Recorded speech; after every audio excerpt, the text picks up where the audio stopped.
Hello, everybody. Welcome to another episode of Feed Your Soul, brought to you by Aish. I'm Jamie Geller. I'm coming to you from the heart of Jerusalem this week, and it's my birthday. So, for those of you that are following closely, you know that my birthday was technically a few days ago. And if you're following super duper closely, you'll know that I also was celebrating my birthday a few weeks ago. And if you continue to follow closely, you'll see that I'll be celebrating my birthday in another 10 days as well. So if you're wondering why, I'm going to make you hang out to the end of the show because we love to get straight to the food and we have the most amazing guests. So all the birthday talk will happen at the end of the show. But I would love if you wish me a happy birthday. As you can see, I've been celebrating for a while. So anytime I get good wishes, I love it. And please also send just good vibes to everyone here. I love having this incredible audience. We love speaking to you every single week. Let us know where you're watching from and what you love about the show. Always react. We throw it up in the comments. If you have any questions, just put them in the comments. We'll throw them up on the screen and we'll try to answer all of them. So I'm going to introduce my guest this week. Sarit Packer and Itamar Srulvoich are the husband and wife team behind London restaurants Honey and Co., Honey and Smoke, and Deli Honey and Spice. Their debut cookbook, Honey and Co., the Cookbook, was named Cookbook of the Year by the Sunday Times, Fortnum and Mason Food and Drink Awards Cookery Book of the Year 2015, and the UK Guild of Food Writers Award winner for Best First Book. So we've got like super award-winning guests here if you haven't followed. Their most recent book, Honey & Co. at Home, was a Silver 2019 Forward Indies winner. Welcome to my award-winning guests, Sarit and Itamar. Welcome to Feed Your Soul. Hi, guys. So I can't hear you. You guys can hear me? We can't hear you at all. Which is such a bummer because I'm so excited to start cooking and so excited to get rocking and rolling with you guys, but we definitely need to have sound on. So we'll figure out the little technical difficulties. While we guys are tweaking this and figuring this out, please tell us where you're watching from, how you're doing today. Like I said, I take birthday wishes any day, and today's just as good as any other. So really thrilled to hear from you. We've got all three cameras up, but I still don't have audio. Can you hear us? Yay! Happy birthday! That's what we were saying. Thank you. Thank you. I love hearing it from you guys. This is a stunning kitchen. You're in London. You're really getting the most out of your birthday. It's like half a year's birthday. Literally. I'll tell the story at the end, but I used to just celebrate for a long weekend. Now it's much, much longer than that. And I'll take birthday wishes, blessings, gifts, like truly, like even beyond the span. Yeah. Don't stop. Yeah. So, we do a birthday month, but now I think we need to up the ante. Yeah, usually. I feel that we're amateurs. And when are your birthdays? I'm September, so it's Septemberfest, and Sarit is January. Yeah, it's the month to go away because London in January is not the best place in the world. So we try, apart from COVID year, pandemic year, we try to go away. We vanish, I love that. Okay, I'll try to remember that. I really, really will try. Just in case, early birthday wishes to the both of you. So what are we cooking today, guys? Thank you. We're going to be making a burnt aubergine dish. Yeah. We're going to make one of the dishes from our new book, Chasing Smoke. And it's one of the best-selling dishes in our restaurant. It's the one that we always have on the menu and we can't take it off. And this is what we're going to show you guys today. And there's a few kind of nifty little tricks here. There's a really killer dressing that we make very quickly. And we always have around the house. Use it for everything. We even call it everything. So it's the everything dressing. That's the name of this dressing. We call it if you go to one of our restaurants, you'll see like a little 2-liter container that's labeled everything. And that's what's in it. Yeah. I love it. So I have a favorite. I'm sure you know. I wonder if it's popular there. The everything topping from the everything bagel. So I love that. Yeah. Do you guys know that big? So I love that you've just upped the ante and taken to an everything dressing. So let's get started. Yeah, let's cook. We're going to put some aubergines into burn, and usually we would do these directly on a fire, but we're obviously in a flat in London, so we don't have a fire. So we're just going to do them under the grill in the oven, and if you're doing them under the grill rather than on an open top fire, you need to slit them so they don't explode in your oven. Yeah. Okay, that would So, definitely be bad. Yeah. yeah, I mean, exciting, but much cleaning to be done afterwards. Much cleaning to be done. Yeah. Too much, yeah. And I will Why say, do we even want to burn though these, Itamar? you want to get that kind of really smoky flavor, that really, really, rich smoky flavor right into the flesh of the aubergine. Because, an aubergine on its own, It's like a sponge, isn't it? yeah, it's a sponge of flavor. It wants to take on as much as you can give it. So by burning it, by charring it in the oven, it's going to get all that beautiful smoke. And also, I mean, we are interestingly lazy cooks, so we always kind of I try don't to believe it. follow the. We are. We're so lazy. We're like super lazy with the cooking. We're even lazier with the washing. But we're very good with the eating. Yeah, this is Very not good where at that stage. You All guys right, so stole my stop line. talking. Okay. Make some food. Everything sauce. Everything dressing. So everything dressing is chilies, Yeah. and we use one red, one green simply because it's prettier, but of course you could just use one type of chili. We remove the seeds so it's not as spicy, but if you like a super spicy dressing, leave them in by all means. Good. Really clean them up, all the membrane, everything, and then dice as finely as you can. I have a beautiful chopping machine over here. It's called Itamar. Use that if you can. You can use a machine if you want to, but we really like kind of the Yes. handmade texture and stuff like that. It's also very pretty. This is after our spiel of being lazy, we're saying that. Yeah, but you can do it very pretty. I mean, this is the advantage of being. It is a chef, yeah. And then some garlic goes in as well. Oh, if I can get it open. This is like a massive head of garlic. So depending on the size of the cloves, we're just going to use, I think, probably like 3 or 4 really large ones here. And they get diced up as well. All of that goes into a bowl together and some lemon juice on top because that kind of mellows the spiciness and the kind of really strong garlic thing. Kind of semi-pickles it. Makes it really delicious. Quite a lot of really, really strong, players here. There's the garlic, the chili. You're gonna add some cumin and lemon, but actually, somehow it's not. Not a like pungent sauce. It's just a really delicious sauce. Hence they the kind of mellow each other out. Yeah, it semi-pickles it, I suppose. Like in a way, just kind of smoothes it all out, and it can be kept in the fridge really well for Can I ask you guys? I know in your cookbook you give exact recipes, of course, but how much are you go with exacts when you're cooking at home? Like, are you like exactly 2 chilies, exactly 4 cloves, or do you just kind of wing it? We wing it like always wing it. We don't even. You know what? The reason we have cookbooks is because the reason we have cookbooks is when we started hiring chefs. Because at the beginning it was just Itamar and myself in the kitchen in our first restaurant, nice and small. Right. We thought we'd do everything.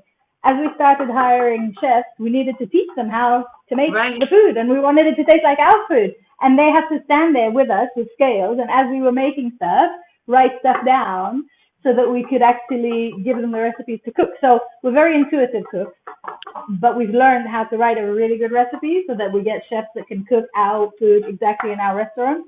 So excellent. And you got 3 places in London, correct?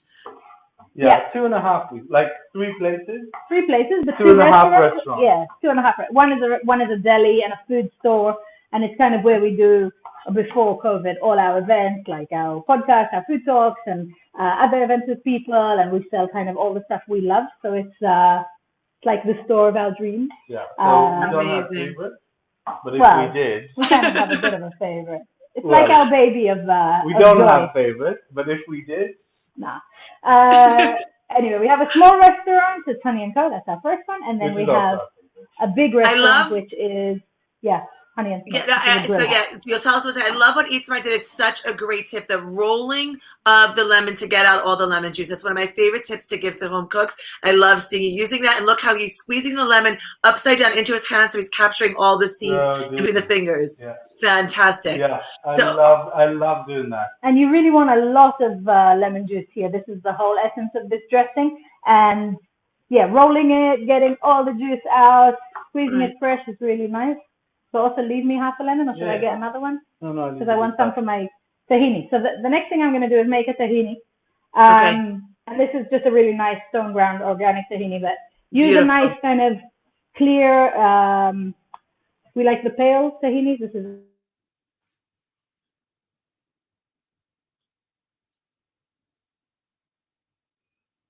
I lost their audio now a little bit. I don't know if you guys can hear. We're watching them cook amazing, but I cannot hear them. You get onion squeeze, garlic squeeze. Excellent. Now you're back. Now I have your audio back. Great. You were in and you were out. Let's see here. Oh, I hate technical difficulties. But they can't hear. You can continue having. Okay. Ah. We can hear you. We can hear you. So I'm gonna try and go to cable earphones. We decided. Okay, fine. Yeah, take a cable. Sorry. So really. Oh, this is cute. This is the challenge. The challenge is like to be connected and to cook. We can never leave this position. Oh, you're so cute. I love you guys. Oh my gosh. What's your anniversary? I feel like I need to know that. September as well. This is like September Fest. It's a whole month of celebrations. Fantastic. But what are you doing? So he's put some lemon juice. He's put some garlic into the tahini. He's put some salt into the tahini. Beautiful. You need to finish this. Yeah, you need to finish that. So I have cumin added to that. Beautiful. A tiny bit of sugar or honey. We use nice. Sugar, so it's. We use a I bit feel like you should use honey because of your brands. Like we did for a long time, honey. but then we had a lot of vegans that wanted this dressing, and then you can't use honey. Yeah. So, right. Okay. But we still, if we're making a meaty dish, then we'll make the dressing with honey. Yeah. Right. Okay. So in this bowl, tahini, lemon juice, garlic, a bit of salt, and then just enough water to kind of bring it to a beautiful creamy texture. Beautiful. So first of all, it's interesting that you're doing that with your spoon and like not with a whisk. You know, it will just come together like that. Yeah. Yeah. So it thickens to a gloopy thing first. Right. Then you continue adding water until it becomes this kind of creamy consistency. And we're trying to go quite thick here. We want it to be like a really thick, like pasty almost. Yeah. Yeah. I don't like when you get like very thin tahini. I feel like A I'm being watery. cheated. Yeah. Correct. And I always feel like a restaurant. In a pan. Yeah. I don't know. What I about, like that it's like moussey. Yeah, I love though. I always like using cold water. I feel like it makes the tahini very nice and white. Do you find that or not? Yeah. Okay. Absolutely. Really cold water. Even you could use proper ice water if you have the time. Yeah. But this is kind of the texture I want, where it just kind of just falls off the spoon but isn't runny. Also. Okay, beautiful. So that if you're serving in a couple of hours, it's just the right texture. And then we're going to check on our aubergine. This is going to be a challenge. That's a tricky one. Okay, you hold the earphone while I do that. Okay, so do you normally use a whisk? I do normally use a whisk. Yeah. I make tahini for like an army in a huge bowl, and like we like consume it by the gallon like weekly in our house. Yeah. And so I normally do. Is that wrong? No. I love doing with a stick blender that it comes out really fluffy. Then it's like moussey, creamy. Yeah, oh my gosh! But then this for me, it's like when we have guests, because when it's just us, we're like we said, the lazy cooks. So we would just be like boom, boom, boom, da, da, da, da, that's it. Yeah. Right. This is how. Okay. How do you spell da, da, da, da, da in the book? Actually, I'm going to grab some parsley and we're going to add some parsley to the dressing and a little slurp of olive oil now that it's sat together. So the garlic, the chili, the lemon juice, the salt, the cumin sit together a bit. Now we're going to chop some parsley in, add some olive oil, and then we're going to dress the plate, really. Okay, amazing. Now, while Sarit goes to grab the parsley, Itamar, tell me, how long was the aubergine, also known as eggplant, by the way, for all those of you who are wondering what is aubergine? Yeah. How long and at what temp was it in the oven until it got to where you liked we try and get it the highest temp that your oven will go for. Put it on the grill. So that it really does get charred. It depends on the size of the aubergine, but something like this that is quite big would be maybe 10-15 minutes. Okay. Or 15-20 for the big ones, 10-15 for the small ones. Yeah. Something along those lines. These are the second batch. I put some in earlier because they do take a while. And what you want to do is, even though they're quite warm, you want to just slit it open like this, score the flesh just a touch. And so, but you're keeping the flesh. It's like the serving boat for it. Like that's Yes, the Yeah. vehicle from which we're exactly. eating it. I love this. And I Yeah. see Itamar over there is pulling the stems, the leaves from the stems. Sarit, when do we use stems? When is it okay? Like when is it okay to use When- stems, and when do we not want stems? When you're cooking, it's completely fine to have the stems in there. Chop them fine; they'll cook out. But if you're eating it fresh like this, we prefer to just use the leaves, just so that you don't have the kind of really fibrous texture, I suppose. Okay. Yeah. Okay. But also, this is quite thick.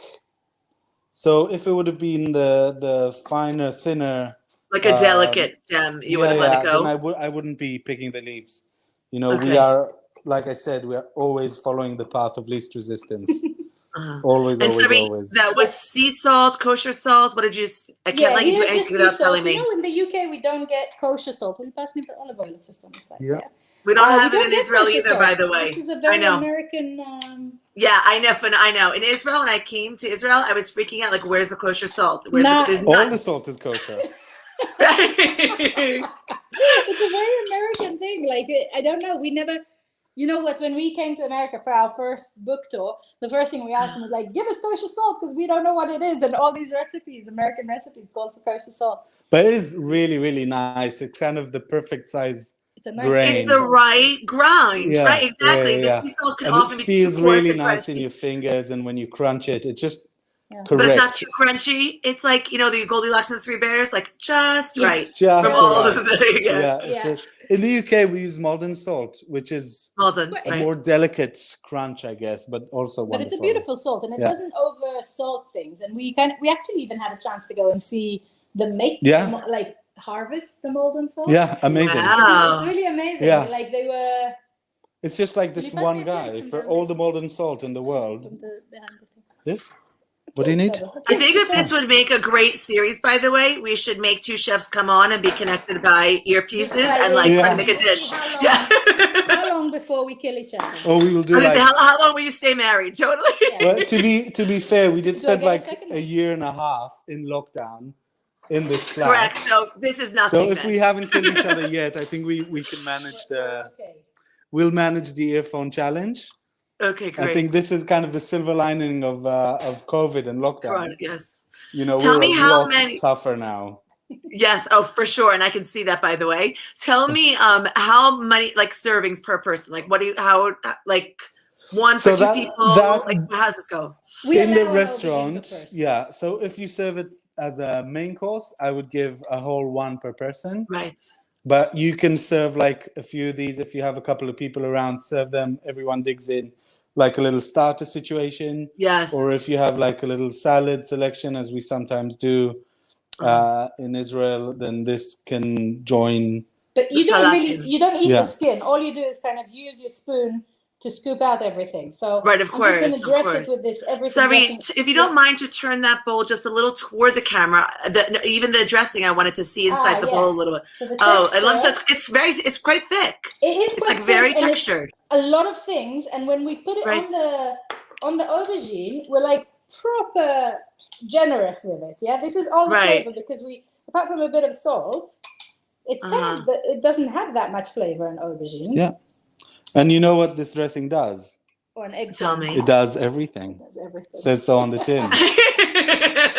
I should have known you were studying. Yeah, you should have seen It's where like, I'm going yeah. with that. And then this is the tahini texture, what we talked about. Oh, before. great. And how are we putting that on? And then we're just drizzling this, filling it all. And then in the Beautiful. restaurant or when we have a barbecue going, we also add a raw egg yolk here, and we just scorch it with a hot charcoal from the Wow. fire, and it just sears Wow. the top but stays liquid underneath, and is really beautiful. But at home, you could, I suppose, serve it with a hard-boiled egg or Soft-boiled egg. soft-boiled egg fried. So I like a soft boiled or like a poached or a fried. I love that idea. Exactly. So very popular in Israel is to do the aubergine, the eggplant with tahina and pomegranate seeds. And you've gone like really nice and super spicy here. I know this was inspired by a dish that you ate in Israel. So do you ever do the pomegranate like sweeter version, or you're always in this sort of like savory and a little bit spicy version? I mean, we've put pomegranate seed on pretty much any and everything, including members of staff, surfaces. I don't think there's anything that we didn't put pomegranates on at one point or another. No, and we So definitely now- make like a yeah. traditional baba ganoush kind of dip where we chop out, scoop out all the flesh, chop it up, mix it with tahini, pomegranates, a bit of pomegranate molasses. Absolutely. It's one of our most popular dips. But this is more about a substantial kind of main for vegetarian and, Yeah. But let's say if you kind of sat still in our kitchen for like 24 hours, you'll be covered in pomegranates, for sure. Okay, I find will that they're be like little pomegranates on them. jewels, right? They're one of my favorite, most beautiful. I love eating them and looking at pictures of them. Everything about pomegranates I love. They are beautiful and delicious. Yes, so this is stunning. So this is it. I feel like we can all do this. This is it. It's very doable. Very doable. And then to eat it, scoop a whole load out. And make my husband eat on camera. I pretend like I don't eat, No, I love feeding him. Right? Do you actually feed him off camera, by the way, or only on camera? What do you mean? Look at the size of him. Of course I feed him off camera. This is all I do. You should be so skinny. It's true. Whoa. This is delicious. It's stunning. And tell me about pita bread, fresh pita. bread. That's what I was going to say. Yes. I really want soft, fresh pita to just lop it up. I love, love, love that. Yeah. I do like what do you guys... very thin. Excellent, Edith. The audio just popped out. Let's see if I have you back. We're here. Now you're back. Yes. Now you're okay, because you're coming in and out for me. So I said I love the pita, and you were saying you do like what, Itamar? Lavosh crackers, the really thin Armenian crackers. Yes. This is me done, happy, don't need anything else. Fabulous. I love it. So now is the fun part of the show where I get to talk a little bit about your past and your love for food. And do you have something to drink? I'm in a hotel in Jerusalem. Okay. I'll tell everyone what I'm drinking first. My husband and I just came from lunch, and so I brought my cappuccino, café hafuch. I like in chalav soya, chalav shkedim, which is like an almond milk or soy milk. So that's what I have over here. And what are you guys drinking? Well, I'm having a Pinot, don't I? Californian Pinot Noir. Are you chilled? Yeah, from the fridge. Because we've had such a hot day, we put our Pinot in the fridge just to take the edge off a little bit. Wow, what's the temperature over there? Yeah. It's really hot today. I mean, not California hot, definitely not Israel hot, but London hot. Right. I'd say, 20? I think 24, 25. That's London hot, really, because the houses are built to retain heat, so it's pretty warm here. Yeah, so I think 24 in Israel, people will not leave the house. And I've just finished the shoot for a full shoot for the Financial Times, so there's a lot of oven heat here in the flat. So I'm having sparkling water so that I don't faint on you. Okay. Oh, that would make for maybe great TV, but definitely don't want that to happen. So tell me, guys. Cheers. Oh yes, l'chaim to you. Happy birthday, Mazal. Happy birthday. Thank you. So I love the story. I love that you guys met in a restaurant. Tell us about how you met. We worked together. I think we were in an Italian restaurant in Israel, just outside of Tel Aviv, and I was working there, and then this amazing beach bum walked in. Slightly reckless beach bum walked in and annoyed the bejesus out of me for a while because he used to come in late and he was a bit messy, but he was also quite charming. Oh, so charming. But it wasn't a love at first sight. It wasn't coup de foudre. Love of a few months. It's a slow burn. It's a slow burn. We're still working on it. Yeah, we're still working on it. And the amazing thing is we still work together. Yeah, we work together in that kitchen and in several kitchens afterwards. We've worked together most of our career. Yeah. Crazy. Yeah, it's weird. Creepy. Mm. Ooh. In a good way. Staff call us the monster with the two heads. Yeah, the two-headed monster. And the joint earphones are not helping that. No, I mean, that's a look for us now, isn't it? Well, how many years has it been? 17. Wow. Together? I think so. 17 years we've been together. In 2004 we got married, so yeah.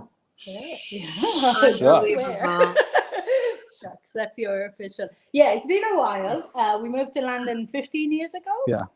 And then we've had the restaurants for the last almost 10 years. 10 years, yeah, since we opened our little honey and We're still here, still standing for now. Yeah. Thank God. So before we get to the move to London, I want to talk a little bit about your background. So Sarit, you're from the north of Israel. Itamar, you're from Jerusalem. And I also want to hear about like your family's backgrounds. Are you in Jerusalem now? I am. I came here for you. Whereabouts in Jerusalem are you? I'm right by Shar Yafo, the Jaffa Gate, right by Mamila, here Very in the nice. center, at a hotel. We had an engagement party last night for a dear friend, the media marketing manager in our department. So What hotel can I ask? Of course you can. The Waldorf Astoria in Jerusalem. So the Waldorf Astoria, before it was the Waldorf Astoria, it was a government office. The palace. Oh, before, yes, it was the government office. Before that was the Palace Hotel, Yeah, correct. so my dad used to work there for years and years and years. So I would finish school and go there and have grapefruit soda in the cafeteria. Amazing. I'll never forget this building. It's just That's incredible. so funny. Have you seen it since they've redone it? I've not. I'm aching to go and see it. But it was magnificent even then. It was amazing. Well, if you have a keen eye, then of course you'd have noticed the architecture then. It was originally built as a stunning hotel called the Palace Hotel, the nicest of its time at the turn of the century. And even though there was only one bathroom per floor, then it was like considered a luxury. And certainly now they've restored it to its former glory, and they brought in a Turkish architect to reinvent it. It's like you would recognize it and not recognize it. So I think it would be really fun for you guys to come visit. Did they keep the big staircase at the entrance? Of course. That's one of the iconic pieces of the original building, correct? Yeah. So when I was a kid, I thought my father was like a king and working in a palace, literally. Wow. I was like amazed. Yeah, we keep planning to go and spend a bit of time in Jerusalem. We never seem to do that because your family don't live there anymore. My family up north, so we kind of end up only going to Jerusalem if we're coming with like members of our team that we're showing around and stuff like that. Yeah. But I grew up like down the road from there in Baka. Amazing. And which is a stunning area. And your family's from before then? Like your background? So my mom's family, they're Yemeni Egyptian mix kind of, and my father's kind of Eastern European Ashkenazi mix. Wow, you're representing everything. A little bit of everything, a nice big blend. And my family, my grandfather's family, they're kind of been in Jerusalem forever and ever and ever. And amazing. I grew up there. Yeah.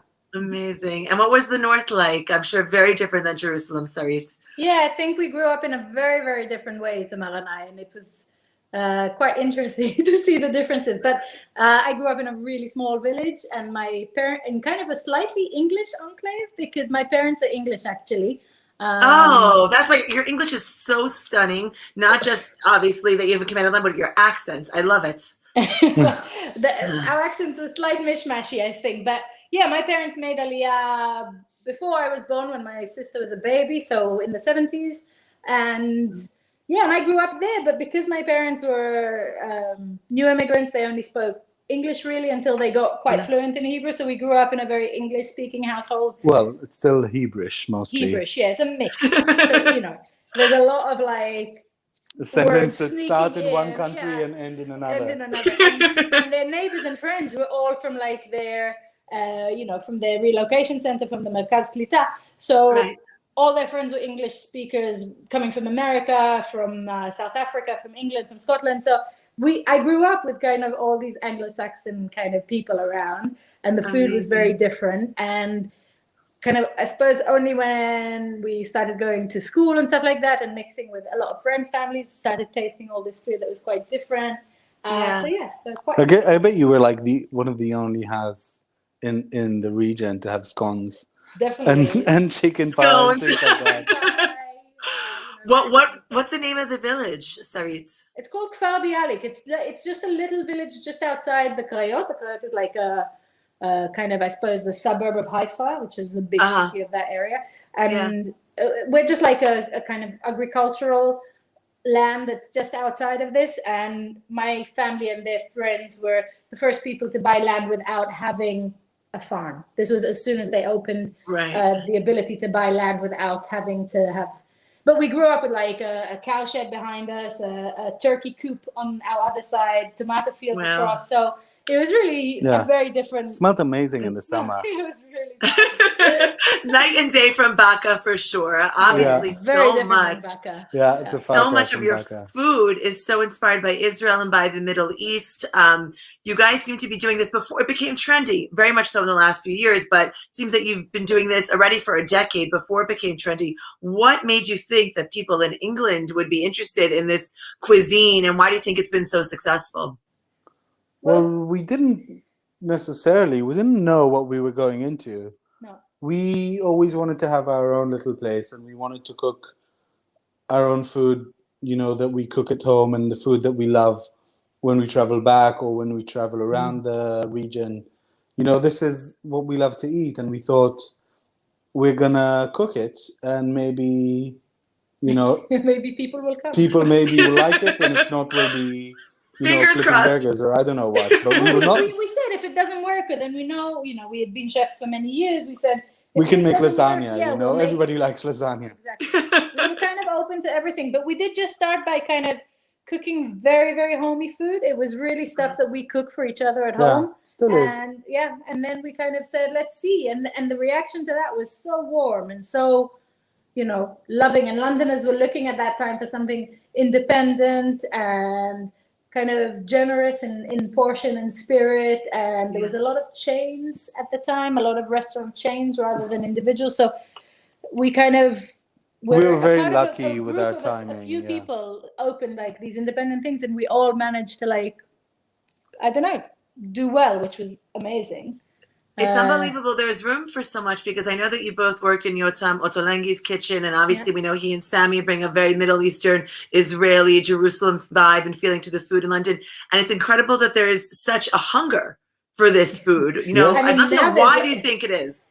I mean, it's delicious. It's fresh. It has a healthy vibe. It's what you want to eat, really. It's mostly very fruit. approachable. It's not too spicy. It's not too heavy. It's got like everything that. It's a nice thing to eat at any kind of time, and it's also quite a crowd pleaser. You can take kids and you can take older people, and I think it just became really clear that it's. I mean, you can put falafel in front of everyone, and they'll be happy. It's just who doesn't like falafel? Everybody. I don't know. And hummus and pita bread. Now you can buy there's an actual whole shelf of hummus in a supermarket. In Israel there's a whole aisle, but in America there's chocolate hummus. You know this, right? You've heard? I don't know about that. Yes. So I haven't tasted it yet. It came out recently, and the last year. The big launch was supposed to be during COVID, and it kind of just came out slowly in stores at the time. But that's really every flavor had been done until now. We get into dessert hummus, and people, it's mixed reviews. Here. Yeah. A Marmite. I can't. Did you guys get into Marmite?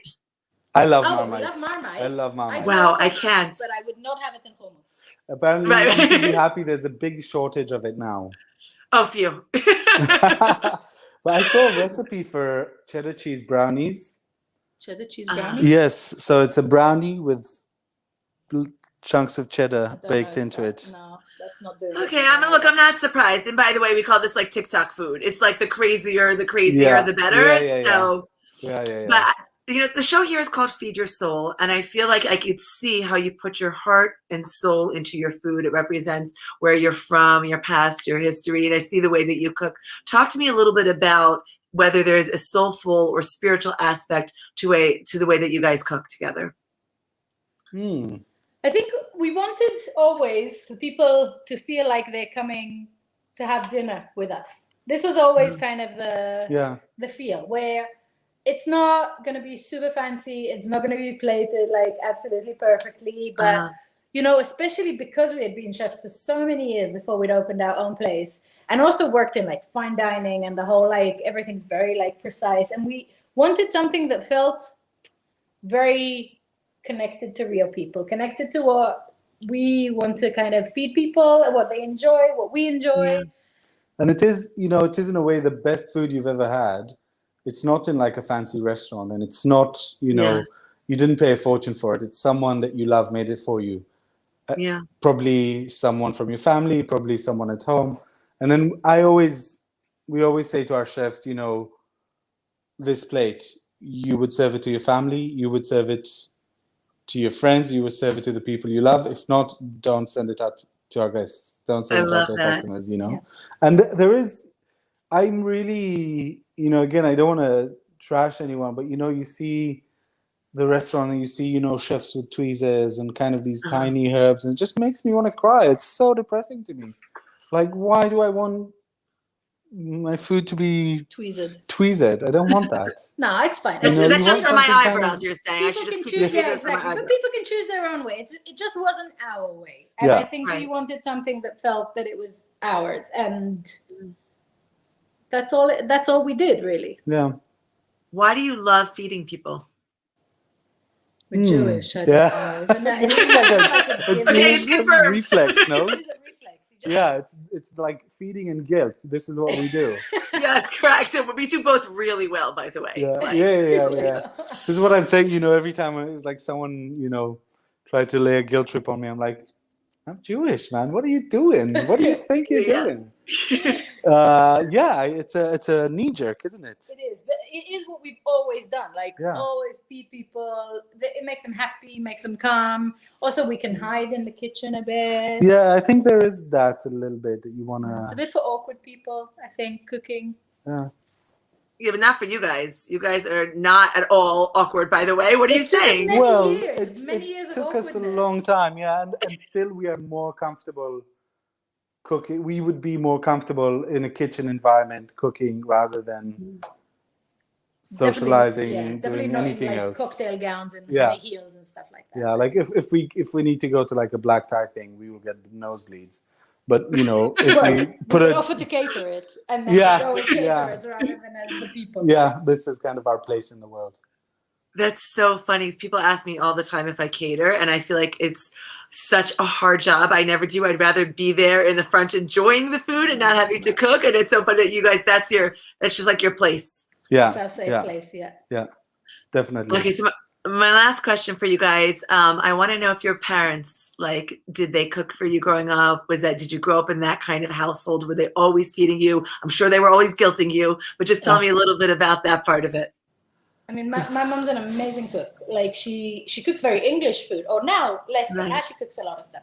But when we were growing up, it was very English food. She had like these staples, which is like Delia Smith, Meadow Joffrey. Matua Jaffrey, like Women's Institute. good housekeeping, like these kind of Yes. staples. But she did it so well. Like, her seasoning is excellent, and everything we ate was always delicious and beautiful and joyful. So it was just part of the family thing. And for me, Your grandmother was. yeah, my grandmother, my mom, my dad, everybody cooks. And, also me and my brother, when we were kids, I don't remember a time that we weren't cooking, nothing fancy, but just like chopped salad. I can't remember a time when I wasn't making chopped salad. Yeah. Or, stuff like that, rice, things like that. You knew how to cook, and it was very much part of everyday life. It still is for like our family back in Israel. Definitely the kids get involved every time we go home. They would do gets a in nice, the kitchen with us. They like cook with us. Everyone knows how to hold a knife really well, how to chop, and they're really interested in it. It's nice.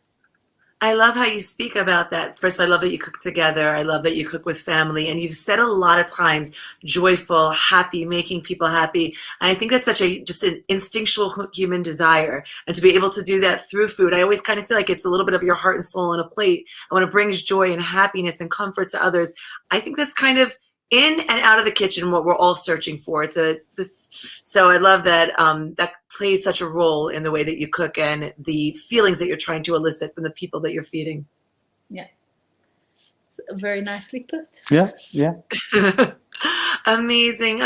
So Sarit and Itamar, thank you so much for joining us on Feed Your Soul. We'll scroll on the bottom where everyone can check you out. They can look at your books. If they're in London, they can stop by your place. And Please do. we are waiting for you to come to Israel. So you let me know when you're in Jerusalem. And when you're next in town, definitely come see us.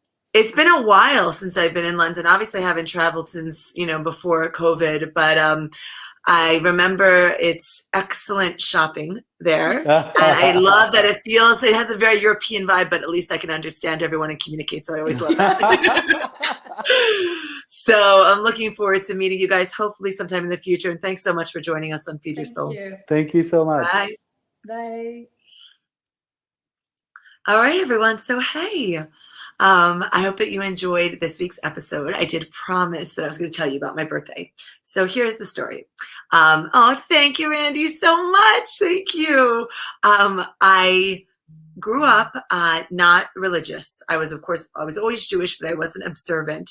And so I was born on Memorial Day, May 29th. And so by default, like Memorial Day weekend just always turned into my birthday weekend. That's when we would open the pool and have a barbecue. My father would make mitite. My parents are from Transylvania.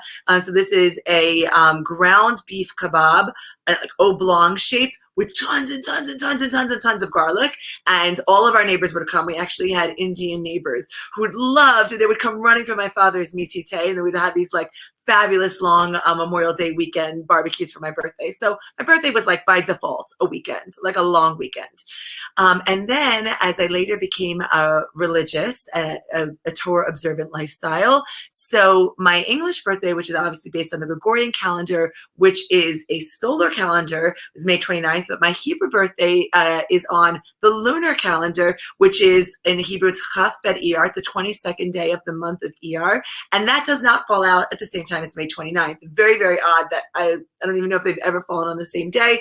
But if you guys know, you're familiar with this concept, because sometimes Hanukkah is right around Christmas, but sometimes, I don't know if you guys remember a few years ago, Hanukkah could be like on Thanksgiving. So it's like Thanksgiving-a. It's almost like could be a month difference, any particular given time of year. Sometimes Passover falls in March, and sometimes Passover falls in April, closer to Easter. So that's the whole concept with the birthday. So ever since I started celebrating my Hebrew birthday when I became more religious, there could be anywhere from like a 1 week to almost a 4-week time span between my English and Hebrew birthdays. And it's very hard for me to give up my Memorial Day birthday. And that's how, of course, everyone I grew up with knows that's like my birthday. So that's when I always get my birthday calls. So I started celebrating my birthday for like basically a month.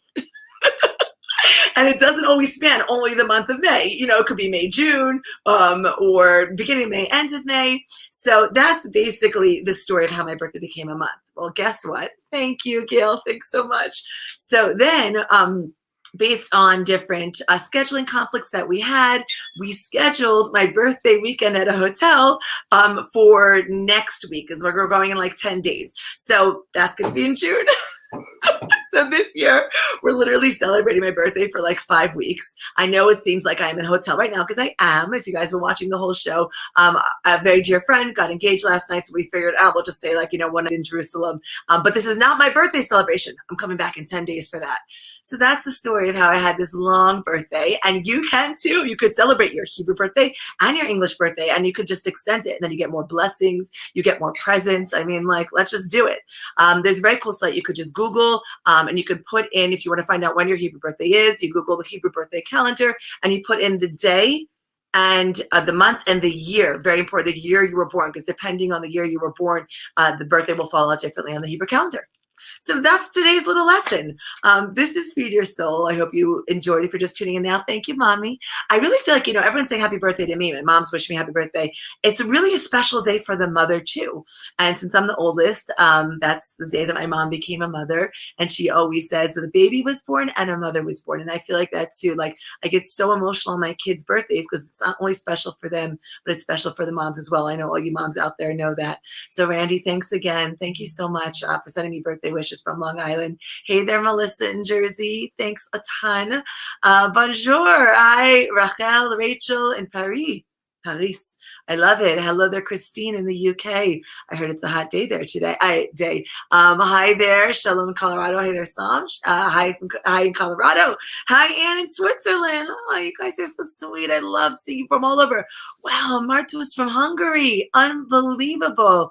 I'm trying to see if I can think of my Hungarian right now. My Romanian is coming to me. So my parents are in from Transylvania, so they speak Romanian, Hungarian. Igen. Right? I think that's Hungarian. Servus. Did I get that right? Hopefully, or I don't know if I'm mixing my Romanian and Hungarian. Either way, this is Feed Your Soul, brought to you by Aish. Please make sure you follow us on aish.com. If you're watching this on Facebook, on YouTube, please make sure you follow us on Facebook. You subscribe to our YouTube channel. Turn on your post notifications so you don't miss a thing. We're here almost every Wednesday at 12 p.m. Eastern. I was just doing the backwards math from the time in Israel. Always love to hear what you'd like us to cook, who'd you like us to interview. We've got some big guests coming up. And if you're just tuning in now, scroll back to watch Sarit and Itamar make burnt aubergine, aka eggplant, with an incredible everything dressing and tahina, a beautiful, rich, nice, creamy, pasty tahina. Bye-bye. Shalom from Jerusalem.